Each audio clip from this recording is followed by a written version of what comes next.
Mga ka-DIY, napanood nyo na yung day 1 hanggang, ay hindi, part 1 hanggang part 12.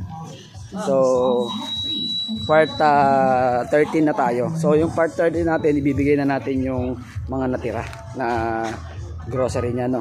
So, mga ilang days pa. So, iabot na natin sa kanya. So, Ate J, naibos mo tayo J umunan? Hampay. O, sige, ata, pang... okay. At pang takta. Manual dawin, ngayon ikang kadual daw. Nagitid ka ay nagtumar ka te agasen? Agog tumtumar ka everyday. Tumar ka. Nalabaga aja ti vitamin mo. Bigat. Ala aja te wala. Vitamin. Aja pagpigsam, pumigsa ka. Baguyek aja bilog nga baset. Talo, ay duwa nga bes bigat kin rabi eh. Okay ah, picture ka garot. Pakita, may pakita.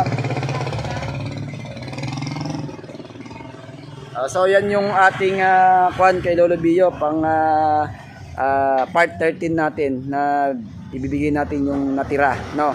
Ikubusin natin yon pero hindi pa natin bibigay lahat kasi nga may problema sila sa bahay nila. So yan muna. So another 2 days ulit. So pang manual daw ata. Nabayag manin. Kasi ikang kanto manin na. Basta sikat tibangan na. So yan mga ka-DIY, yan muna ang video natin part 13. So babay muna at kakabibili naman ako ng pagkain namin. God bless mga ka-DIY. Thank you sa mga tumutulong. Bye.